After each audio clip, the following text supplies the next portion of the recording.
हरिओम। कार्यक्रम astro tips में आपका हार्दिक स्वागत है। हम बांझपन को खत्म करने के लिए, इनफर्टिलिटी को समाप्त करने के लिए कार्यक्रमों की एक श्रृंखला लेकर आपके सामने आए हैं और कई लोगों को यह कार्यक्रम पसंद आ रहे हैं। कुछ लोगों ने तो उपाय करना भी शुरू कर दिए हैं। बांझपन एक अभिशाप है, ऐसा हमारे ग्रामीण अंचलों में मानना है। जो ग्रामीण अंचलों के जो लोग हैं वो कहते हैं कि किसी स्त्री को यदि बच्चा नहीं होता है तो वह बांझ कहलाती है और उसका वंश आगे नहीं बढ़ पाता, और तरह तरह की बातें करते हैं, उस पर छीटाकशी करते हैं और उसका जीना दूभर हो जाता है। तो तंत्र शास्त्र में, ज्योतिष में, वास्तु में, हमारे शास्त्रों में और आयुर्वेद में बांझपन को खत्म करने के कई उपाय हैं जो कि मैं आपके सामने रख रहा हूं लगातार कार्यक्रमों की श्रृंखला में। आज का जो मेरा उपाय है वह तंत्र शास्त्र से संबंधित है और इस उपाय के जो परिणाम है वो 100% है। अगर किसी स्त्री को एग नहीं बन रहे, यानी अंडे नहीं बन रहे हैं पुत्र उत्पत्ति के लिए, पुत्री उत्पत्ति के लिए, यानी संतान प्राप्ति के लिए, तो मैं जो आपको आज उपाय बताने वाला हूं यह इतना महत्वपूर्ण है कि जिसको भी मैंने बताया और उन्होंने किया तो कुछ ही दिनों के अंदर उस स्त्री को जो है एग बनने लगे, अंडे बनने लगे और संतान की प्राप्ति हुई। एक बात जरूर ध्यान रखना है आपको, इस उपाय को करने के पहले मैं आपको नियम बता देता हूं इसके। प्रतिदिन प्रातःकाल 6 बजे उठना है। उठने के बाद प्राणायाम, ध्यान, मॉर्निंग वॉक और उसके पश्चात जो है स्नान से निवृत्त होकर प्रतिदिन देवी मां की आराधना करना है और उसके बाद अपनी दिनचर्या को शुरुआत करना है। तो आज का जो उपाय है बड़ा महत्वपूर्ण है। करना क्या है, बड़े ध्यान से सुनिए। सबसे पहले शुक्रवार के दिन का चयन कीजिए। शुक्रवार के दिन पूजा पाठ सामग्री की जो दुकान है उस पर जाइए। मैं जो सामान बता रहा हूं वो नोट डाउन कर लीजिए। बहुत ज़्यादा नहीं है, बहुत थोड़ा सामान है, लेकिन आपको लेकर तो आना पड़ेगा क्योंकि आपके घर में तो ये सामान उपलब्ध नहीं है। शुक्रवार के दिन आप जो है कोई भी समय तय कर लीजिए, बस राहु काल को छोड़कर पूजा सामग्री की दुकान पर जाइए। वहां से भोजपत्र, लाल स्याही, अब लाल स्याही के अंदर स्याही भी मिल सकती है और अगर पूजा सामग्री की दुकान पर ना हो तो आप लाल चंदन भी यूज कर सकती हैं। कोशिश करें लाल स्याही मिल जाए, और लाल स्याही वहां नहीं मिले तो आप किसी स्टेशनरी की दुकान से भी ले सकती हैं। इसके बाद जो है आप लसूड़ा जो होता है, जिसको लिसोड़े भी कहते हैं, लसूड़ा भी कहते हैं, उसकी कलम आपको चाहिए। तो आप पूजा सामग्री की दुकान पर पूछिए कि लिसोड़े की कलम या लसोड़े की कलम, आप अलग अलग जगह अलग अलग स्क्रीन पर है किस तरह की कलम होती है, किस तरह का पेड़ होता है। तो गूगल पे भी सर्च कर सकते हैं, गूगल पे सारी जानकारी होती है। उसकी कलम जो रहती है वह आप ले लीजिए। पूजा सामग्री दुकान पर, बहुत अच्छी दुकान जो होती है उस पर मिल जाती है। छोटी दुकान पर जाएंगे तो नहीं मिलेगा। हर शहर में एक बड़ी पूजा सामग्री की दुकान होती है, वहाँ सब सामान मिल जाता है। तो लिसोड़े की जो कलम है वह ले लीजिए। और नहीं आपको समझ में आ रहा है, नहीं मिल रही वहाँ पर, तो आप सर्च कर लीजिए। किसी नर्सरी में जाके भी आप बता के जो है कि ये पेड़ है, इसकी कलम मुझे चाहिए, वो दे देगा आपको।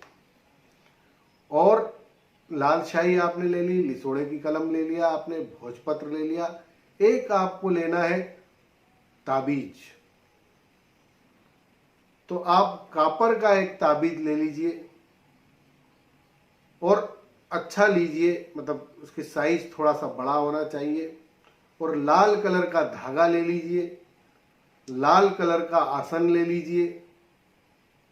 ये सारी सामग्री एकत्र कर लीजिए आप। और उसके बाद जो है आपको सामान लेकर आ जाना है, अपने भगवान के मंदिर में रख देना है।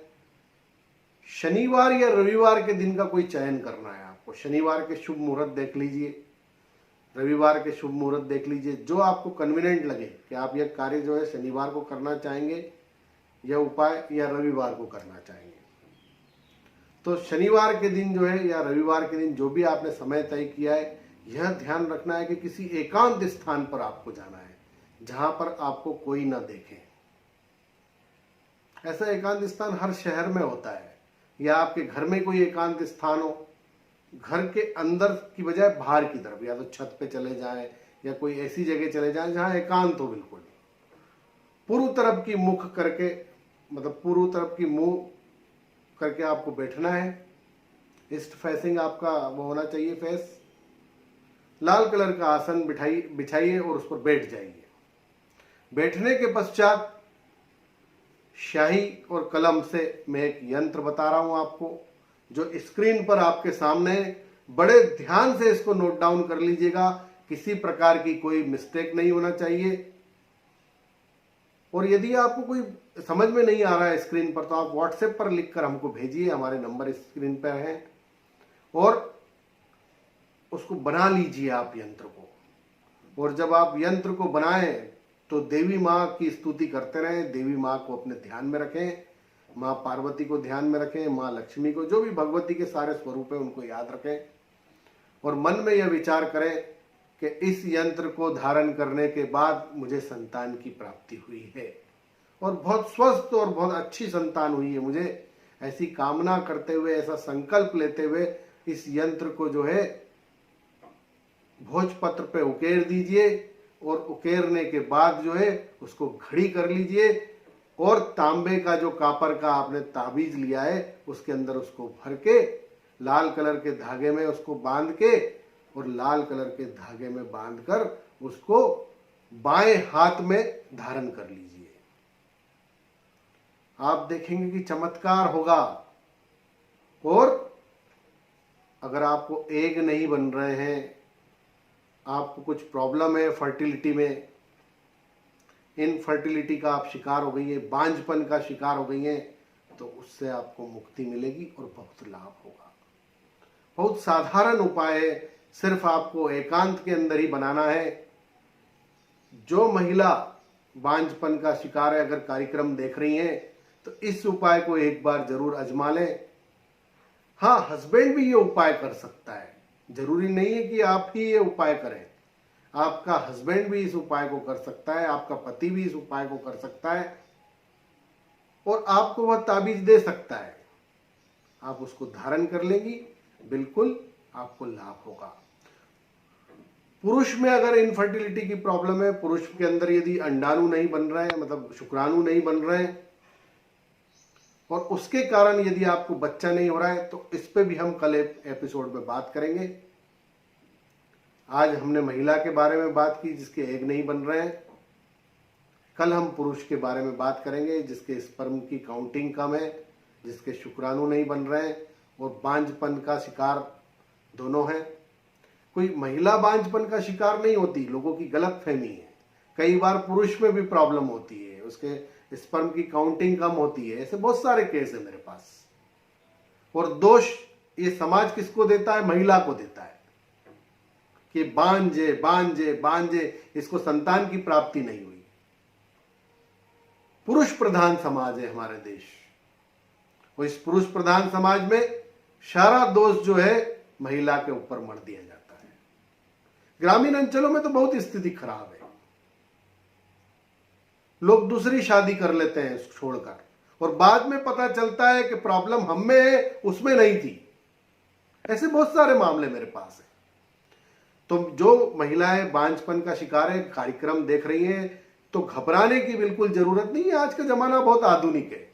आईवीएफ तकनीक से भी बच्चा हो जाता है, सेरोगेसी से भी बच्चा हो जाता है, और बच्चा आप गोद भी ले सकते हैं। लेकिन इससे आप मन में डिप्रेशन मत लाइए, तनाव मत लेकर आइए। भगवान ने आपको जिंदगी दी है, बहुत सुंदर दी है, और इस जिंदगी को बहुत खुश तरीके से जिए आप, हर समय हैप्पी रहें। लोग क्या कहते हैं इसको मत देखें और डिप्रेशन में मत जाएं। यह कार्यक्रमों की श्रृंखला हमने इसलिए शुरू की कि हमारे आश्रम से जुड़ी एक बहन थी जो अभी 2 महीने पहले जुड़ी थी हमसे। हमने उसको हमसे संपर्क किया, उसने काफी मशक्कत के बाद वह आई, बाहर से राजस्थान की थी। उसने अपनी बात सामने रखी, हमने उसको उपाय बताए, उसने उपाय भी शुरू किए, और घर परिवार में कुछ ऐसा विवाद हुआ कि उसके हस्बैंड ने उसको छोड़ दिया। अभी की बात है, हाल ही की, और उसने आत्महत्या कर ली। उसके बाद मुझे लगा कि बांझपन को लेकर इस देश के अंदर लोगों की मानसिकता ठीक नहीं है। हमें प्रयास करना चाहिए, तंत्र के जरिए, वास्तु के जरिए, एस्ट्रोलॉजी के जरिए, आयुर्वेद के जरिए, और एलोपैथिक इलाज भी हो। कोई भी किसी भी थेरेपी में कोई बुराई नहीं है। जहां से आपका काम हो रहा है आप उसको करिए। और एलोपैथी इलाज बहुत महत्वपूर्ण है, क्योंकि वही आपको बताएगा, जब आप टेस्ट कराएंगे तो किसके एग बन रहे हैं, किसके एग नहीं बन रहे हैं, किसके स्पर्म की काउंटिंग कम है, किसके एग नहीं बन रहे हैं। तो एलोपैथिक इलाज से आप पता कर लीजिए, साथ में वह भी जारी रखिए, और मैं जो उपाय बता रहा हूं लगातार कार्यक्रमों की श्रृंखला में, इन उपायों को भी आप करिए। डेफिनेटली आपके घर में संतान की प्राप्ति होगी और आपके जीवन में खुशियां आएंगी, क्योंकि आपने सोच लिया है कि संतान आने से ही खुशी मिलेगी। ऐसा नहीं होता है। खुशी अपने आप के अंदर आपको ढूंढना पड़ेगी। कई बार संतान हो जाती है और माँ बाप को निकाल देती है। मेरे पास तो मैं हजारों बुजुर्गों को रोज प्रतिदिन खाना खिलाता हूँ, आपको पता है, अन्नदान का कार्यक्रम करता हूँ, तो देखता हूँ संतान ने उनको छोड़ दिया है, लाचार बना दिया है। संतान अब पैसा नहीं भेजती है, माँ बाप ने सब कुछ अपना जीवन लगा दिया, उसके बाद भी जो है संतान अपने माँ बाप को छोड़ दिए। तो ऐसे भी केस है। इसलिए भाग्य जो आपका तय है, आपके जो कर्म है, ईश्वर ने जो तय किए हैं, कुछ सोच समझ के ही तय किए होंगे। फिर भी अगर आपको लगता है कि बहुत जरूरी है और बहुत मतलब संतान होने से आपके जीवन में खुशियां आएगी, तो मेरे जो उपाय आपके लिए बहुत कारगर है।